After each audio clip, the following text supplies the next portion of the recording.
Episode 54 you raped मी। आराध्या की बातों ने अवधेश के अंदर के मॉन्स्टर को जगा दिया था। जहां वो पूरी रात उसे पनिश करने का सोच रहा था, वहीं शौर्य के दिए इंजेक्शन से आराध्या 1 घंटे में ही सो गई थी। अवधेश अपने और उसके कपड़ों को देखता है जो कमरे में बिखरे पड़े थे। वह खुद को एक टॉवल से कवर कर व्हील चेयर की तरफ मुड़ जाता है। वह अपनी व्हील चेयर पर बैठकर बाथरूम से गर्म पानी लाकर आराध्या को साफ करता है। जब वह बाउल अंदर रख रहा था तो उसकी नज़र खुद पर पड़ती है। उसकी फ्लॉलेस स्किन पर आराध्या ने किसी मॉन्स्टर की तरह काटा था। उसके चेहरे से लेकर पेट तक आराध्या के गड़ाए हुए दांत साफ देखे जा सकते थे। कहीं कहीं तो ऐसा लग रहा था मानो उसने खून ही निकाल दिया हो। वहीं उसकी पीठ पर भी आराध्या के नेल्स के मार्क्स थे। ये लड़की पूरी जंगली बिल्ली है, पर जैसी भी है अब मेरी है, कहते हुए वह उन बाइट मार्क्स को छूने लगता है। एक बार फिर आराध्या के एहसास उसके अंदर जागने लगते हैं। तभी उसे आराध्या की बात याद आ जाती है। वह साइको की तरह हंसते हुए कहता है, किसने कहा हम साथ नहीं रह सकते हैं? सजा तो इसे मिलकर रहेगी, पर इससे पहले सजा उन्हें मिलेगी जिनकी वजह से वो इस हालत में पहुंच गई है। वह दांत पीसते हुए वहां से चला जाता है। बाहर जाकर वह अपने बेड को देखता है, जहां आराध्या एक कोने में लेटी हुई थी। अवधेश ने उसे एक पतली सी बेडशीट से कवर किया था, जो नीचे गिर गई थी। अवधेश ने पूरा ख्याल रखा था कि वो आराध्या के शरीर पर मार्क ना दे, क्योंकि कुछ टाइम बाद आराध्या का ऑडिशन भी था। फिर भी उसके सीने पर कुछ बाइट के निशान साफ दिखाई दे रहे थे। अब वहां तो कोई नहीं देखेगा। उनकी बेड शीट भी उन दोनों की पेशनेट एक्टिविटी का गवाह था। अब वह आराध्या को वहां से उठाने का जोखिम नहीं ले सकता था। क्यों नहीं ले सकता था, वो आगे पता चलेगा। अपना काम करके अवधेश वापस बेड पर आ जाता है। वह आराध्या को देख रहा था जो चैन की नींद सो रही थी।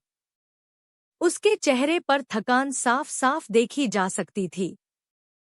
अवधेश उसे अपनी बाहों में लेकर उसके माथे को चूम कर सो जाता है।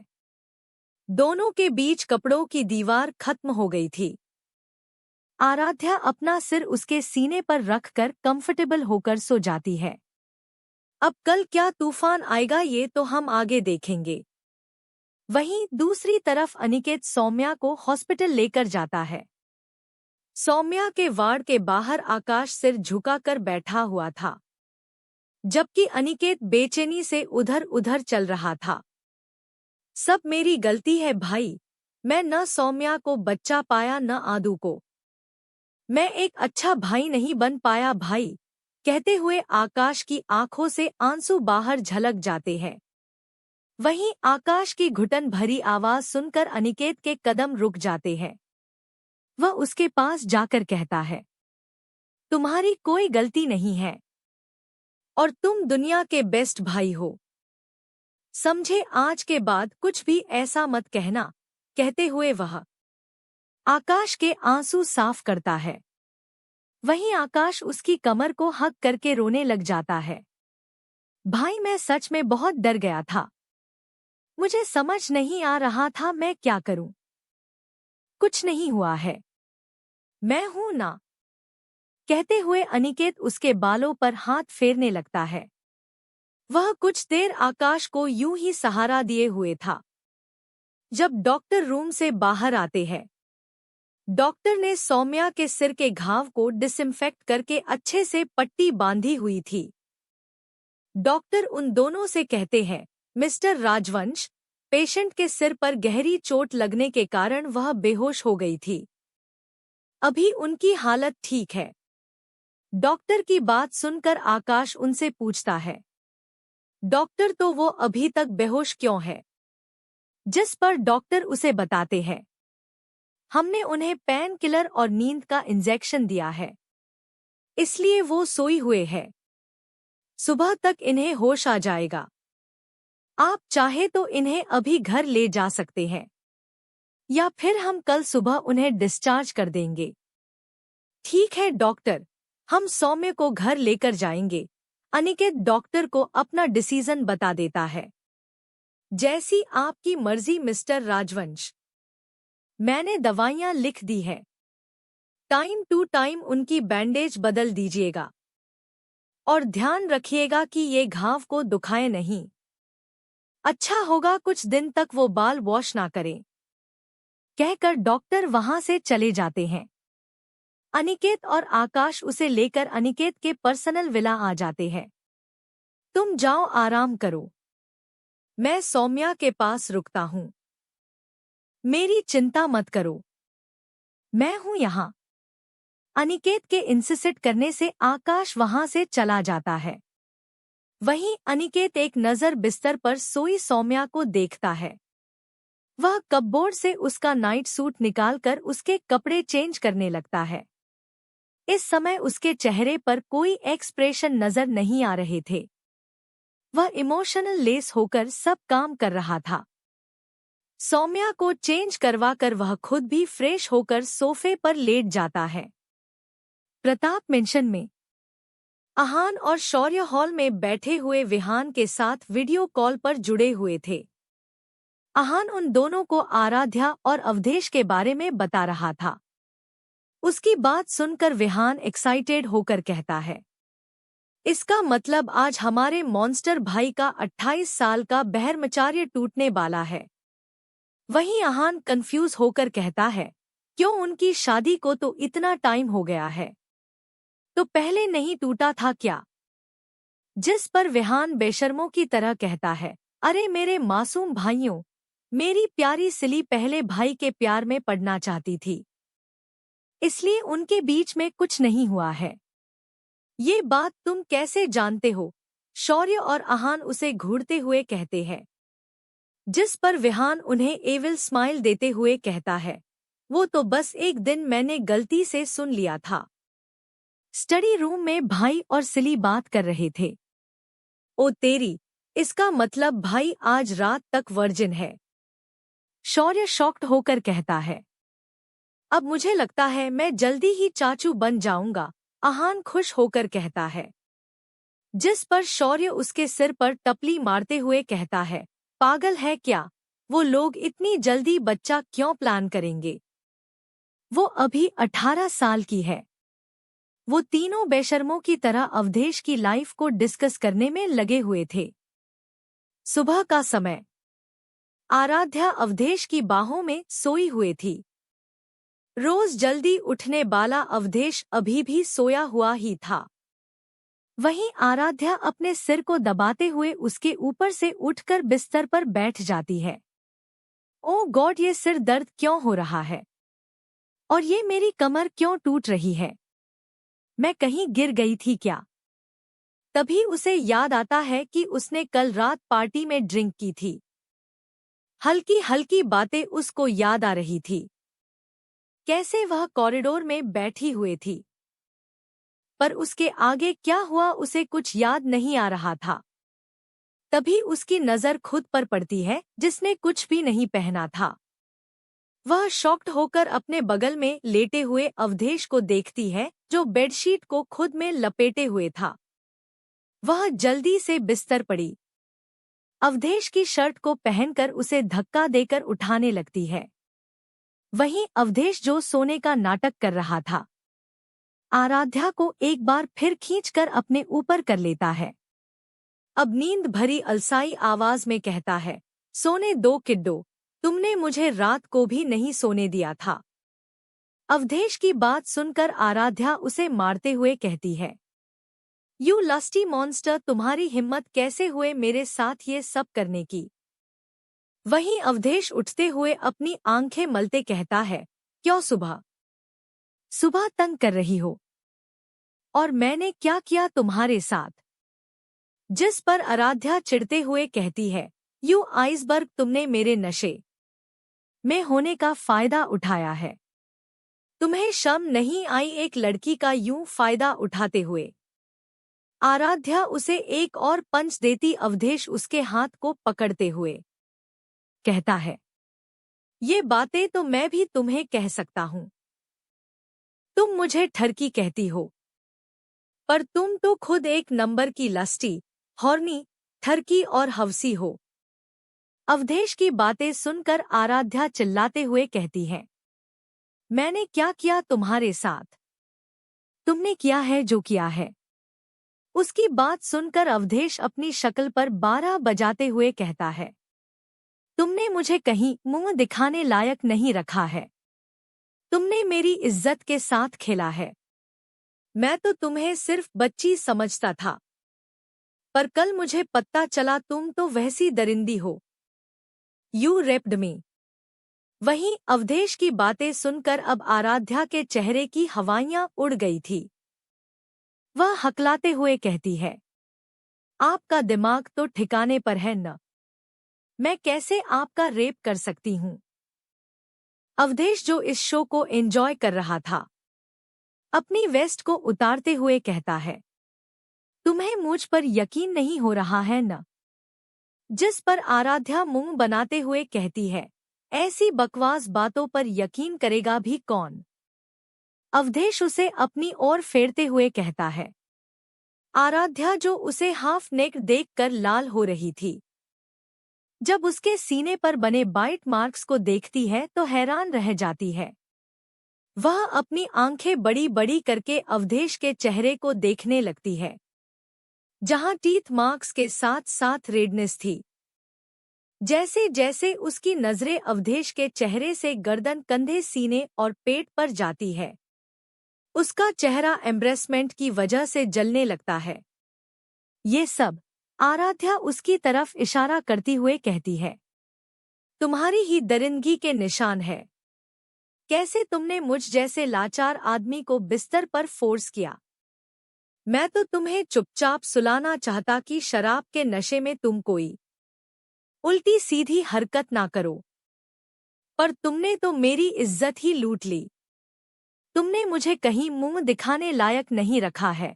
अवधेश की बातें आराध्या को शर्मिंदगी के समंदर में डूबा रही थी। वह हकलाते हुए कहती है, देखो जो हुआ शराब के नशे में हुआ है, तो इस बात को इतना सीरियस लेने की जरूरत नहीं है। तुम भी इस बात को भूल जाओ। उसे अपनी और आराध्या की बातों पर हंसी तो बहुत आ रही थी, लेकिन वो खुद को कंट्रोल किए हुए कहता है, हाँ, अब एक लाचार अपाहिज आदमी कर ही क्या सकता है। अगर मैंने तुम्हारे साथ कुछ किया होता तो तुम इस टाइम तक मुझ पर बरस जाती, पर अपनी बारी आने पर भूलने के लिए कह रही हो। सही है, इस दुनिया में मर्द के दर्द को कोई नहीं समझता है। वहीं आराध्या उसकी बातों को इग्नोर करके बेड से बाथरूम जाने के लिए उठने लगती है। जैसे ही वो जमीन पर कदम रखती है, उसकी आह निकल जाती है। वह घूर कर अवधेश को देखने लगती है, जिस पर अवधेश मासूम सा फेस बना देता है। अब तुम बोलोगे मुझे इतना दर्द क्यों हो रहा है? कल रात तुम इतनी ज्यादा हॉर्नी हो गई थी तो मैं क्या करता? अगर मैं तुम्हें सेटिस्फाई नहीं करता तो तुम मुझे ही ब्लेम करती। अवधेश की बातें सुनकर आराध्या का मुंह शर्म और गुस्से दोनों से लाल हो जाता है। वह एक पिलो से अवधेश को मारते हुए कहती है, मॉन्स्टर कहीं के, तुमने कहा तुमने कुछ नहीं किया, फिर मैं हिल क्यों नहीं पा रही हूँ? आराध्या की बातें सुनकर अवधेश सकपका जाता है। वह आराध्या को देखकर कहता है, इसमें तुम मुझे ब्लेम नहीं कर सकती हो। हमने सिर्फ एक ही बार किया था और फिर तुम सो गई। अब तुम्हारा स्टेमिना ही कमजोर है तो मैं क्या कर सकता हूँ? और मेरी टांगों को इसमें कोई लेना देना नहीं है। I just used my third leg. Third leg. उसकी बातें सुनकर आराध्या को लग रहा था मानो उसके सामने खड़ूस अवधेश की जगह कोई और आ गया है। उसे समझ आ गया था कि वो कुछ भी कहे अवधेश शर्मनाक ही कहेगा, इसलिए वह पिलो उसके फेस पर मारते हुए वहां से लंगड़ाते हुए वॉशरूम की तरफ बढ़ जाती है। वहीं बाथरूम का दरवाजा लॉक होते ही अवधेश हंसने लगता है। किड्डो, अब मैं भी देखता हूँ तुम कैसे मुझे छोड़कर जाओगी। My wild cat, you underestimate me baby girl. वहीं आराध्या बाथरूम में गर्म पानी के टब में बैठी हुई थी। गर्म पानी उसके शरीर को राहत पहुंचा रहा था। उसे समझ नहीं आ रहा था कि उसे हुआ क्या था। उसके दिमाग में बार बार अवधेश की बातें चल रही थी। कैसे वो उसे एक्यूज कर रहा था। संडे होने की वजह से अवधेश घर पर रहने वाला था। वो फ्रेश होकर अपनी स्टडी रूम में चला जाता है। वहीं आराध्या नहाकर हॉल में आ जाती है, जहां आहान और शौर्य उसका इंतजार कर रहे थे। वहीं बाहर आराध्या सोच सोच कर पागल हो रही थी। वहीं अवधेश दूसरे वॉशरूम में अपना बात एंजॉय कर रहा था। मुझे आकाश और सोमू से बात करनी होगी। वही बता सकते हैं कि कल मुझे क्या हुआ है। ओ गॉड आराध्या, तू पागल हो जाएगी। तुझे इस इंसान से दूर ही रहना होगा। पता नहीं क्या क्या नाम दे दिए मुझे इस बेशर्म इंसान ने। पर क्या मैंने सच में इसे।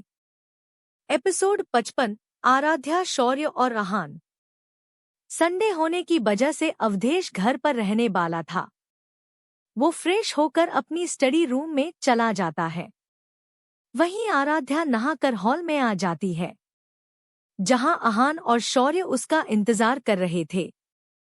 उसे भूख भी बहुत ज्यादा लग रही थी, इसलिए वो उन दोनों को इग्नोर करके किचन की तरफ चली जाती है। ब्रेकफास्ट में सैंडविच और ऑरेंज जूस लेकर वह डाइनिंग टेबल पर बैठ जाती है। तभी आहान और शौर्य उसके इर्द गिर्द बैठ जाते हैं। वह कंफ्यूज होकर उन दोनों को देखने लगती है। क्या है वो? आदू, शौर्य पूछना चाहता था कि तुम ठीक हो क्या। आहान एक सांस में ही पूरी लाइन बोल देता है। मुझे क्या हुआ है? आराध्या सैंडविच का बाइट लेते हुए कहती है। शौर्य, वो कल तुम शराब और ड्रग्स के नशे में थी न, वो इसलिए हम पूछ रहे हैं। ड्रग्स का नाम सुनते ही आराध्या के कान खड़े हो जाते हैं। वह सैंडविच के बाइट को निगलते हुए कहती है। कैसा ड्रग्स? और किसने दिया था मुझे ड्रग्स? जिस पर आहान ड्रामेटिक तरीके से उसे बताने लगता है कैसे वो वहां पहुंचे। तब वह जमीन पर बैठे हुए अजीबोगरीब हरकतें कर रही थी, शिवाय सौम्या की चोट के, क्योंकि अवधेश ने उन्हें कल रात ही मना कर दिया था कि आराध्या को कुछ पता नहीं चलना चाहिए था। आहान, तुम्हारे ही कॉलेज का कोई लड़का था। तुम्हें पता है कल तुमने क्या क्या किया है? कल तो तुम्हारे दोस्तों ने तुम्हें बड़ी मुश्किल से हैंडल किया था।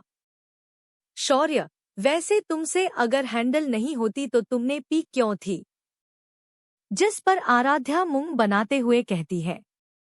पीना कौन चाहता था? वो तो उस नकचरी लड़की ने डेर दिया था, जिसमें मुझे उस चंपू को फ्रेंच किस करना पड़ना था अगर मैं ड्रिंक नहीं करती, इसलिए पी ली। जिस पर आहान हंसते हुए कहता है। ओह, वैसे उस लड़की को थैंक यू बोलना चाहिए था जिसने तुम्हें डेर दिया था। उसकी वजह से हमने तुम्हारा वो रूप भी देखा। आहान की बात सुनकर आराध्या कंफ्यूज होकर कहती है। कैसा रूप? आराध्या ने पूछ तो लिया था, लेकिन उसके मन में डाउट भी था। पर आहान के एक वीडियो प्ले करते ही उसके मन के डाउट सच हो जाते हैं। इस वीडियो में वो आराध्या को रूम में ले जा रहे थे। जब वो अवधेश से मिलने की और उसे किस करने के लिए हाथ पांव मार रही थी, उस वीडियो के देखते ही आराध्या जो अपने सैंडविच को खा रही थी वह उसके गले में अटक जाता है। शौर्य जल्दी से उसे पानी का गिलास देता है। आराध्या खुद को नॉर्मल करने के बाद वह जल्दी से आहान का फोन लेकर उस वीडियो को डिलीट करने लगती है। जिस पर आहान हंसते हुए कहता है। वीडियो डिलीट करने का कोई फायदा नहीं है। ये वीडियो भाई के अलावा विहान और तुम्हारे भाई के पास भी चला गया है। उसकी बात सुनकर आराध्या के होश फाख्ता हो जाते हैं। वह चिढ़ते हुए आहान और शौर्य से कहती है, तुम दोनों को तो मैं देख लूंगी, पर पहले तुम्हारे भाई को देखती हूं। कहकर आराध्या गुस्से में वहां से उठकर स्टडी रूम की तरफ चल पड़ती है। आराध्या के जाने के बाद आहान कंफ्यूज होकर कहता है, मैंने तो सुना था कपल के बीच फिजिकल रिलेशन बनने के बाद उनके प्यार बढ़ जाता है, तो ये इतना क्यों भड़की हुए है? जिस पर शौर्य भी गर्दन हिलाकर कहता है, मुझे भी नहीं पता, मेरी तो गर्लफ्रेंड भी नहीं है। कुछ पता चले तो डेविल ग्रुप में मैसेज कर देना। मैं तो चला हॉस्पिटल, मुझे आज अर्जेंट सर्जरी परफॉर्म करनी होगी। बाय। कहके शौर्य वहां से हॉस्पिटल के लिए निकल जाता है। डेविल ग्रुप एक व्हाट्सएप ग्रुप था जिसमें शौर्य, आहान, विहान, अवधेश, अंकुश शामिल थे, जिसे विहान ने बनाया था। राजवंश प्राइवेट विला। सुबह के वक्त खिड़की से सीधी धूप सौम्या के चेहरे पर आ रही थी, जिसकी वजह से वह कसमसाते हुए उठ जाती है। उसे अपने सर में चोट की वजह से दर्द अभी भी हो रहा था। जैसे ही उसे कल रात की घटना याद आती है, वह जल्दी से बिस्तर से उठकर आराध्या के बारे में जानने के लिए भागने लगती है। वह कमरे से बाहर निकलती उससे पहले ही उसे अनिकेत की शरद आवाज आती है, कहाँ जा रही हो तुम?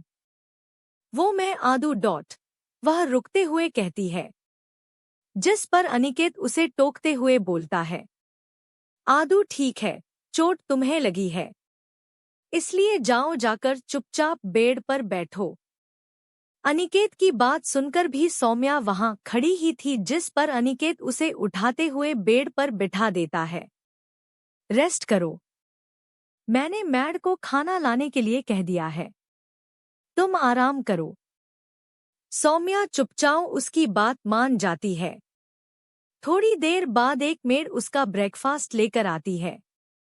सौम्या मुस्कुराते हुए उसे गुड मॉर्निंग और थैंक यू कहती है, जिस पर वह मेड कंफ्यूज होकर उसे देखने लगती है। उसी समय अनिकेत उसे वहां से जाने के लिए कहता है। मेड के जाने के बाद अनिकेत उसे कहता है, तुम उसे थैंक यू क्यों कह रही थी? क्योंकि उन्होंने मेरे कपड़े चेंज किए थे ना, सौम्या मासूमियत से जवाब देती है, जिसे सुनकर अनिकेत के चेहरे पर स्मिर्क आ जाती है। और तुमसे ये किसने कहा? जिस पर मासूम सौम्या कंफ्यूज होकर पूछती है, तो और कौन करेगा मेरे कपड़े चेंज? मैंने किए हैं, अगर थैंक यू कहना है तो मुझे कहो। उसकी बात सुनकर सौम्या की आंखें बड़ी बड़ी हो जाती है। उसके कान और गाल लाल होने लगते हैं, क्योंकि सौम्या के पीरियड्स चालू थे और सौम्या महसूस कर सकती थी उसके सैनिटरी नैपकिन को बदला था। इसका मतलब अनिकेत ने उसके पैड्स को भी चेंज किया था। वहीं उसके फेस को यूं लाल होते देखकर अनिकेत उसके गालों को सहलाते हुए कहता है, don't think about it more princess, और मैं तुम्हारे लिए इतना तो कर ही सकता हूं। कहकर वह आराध्या के हाथ में कुछ टैबलेट्स रख देता है। दवाई खाकर आराम करना, मैं स्टडी रूम में ही हूं। कहकर वह रूम से बाहर चला जाता है। वहीं दूसरी तरफ अवधेश का स्टडी रूम। अवधेश किसी से फोन पर बात कर रहा था। वह बात कम और धमका ज्यादा रहा था। मुझे कोई फर्क नहीं पड़ता है उसका बाप कौन है कौन नहीं। एक मामूली से एमएलए की मेरे सामने क्या औकात है? उसके बेटे की हिम्मत कैसे हुए थी मेरी बीवी के लिए घटिया सोच रखने की, उसे छूने की? उसके बेटे और उसके दोस्तों को तड़पा तड़पा कर मारो और फेंक दो किसी नाली में। बर्बाद कर दो उनके परिवार को भी और उस एमएलए को भी। कल तक वो मुझे इस शहर में नजर नहीं आने चाहिए। कहकर अवधेश फोन काट देता है। वह अपनी आंखें बंद करके अपनी चेयर पर बैठा था। उसके दिमाग में कुछ तो चल रहा था जो सबसे अनजान था।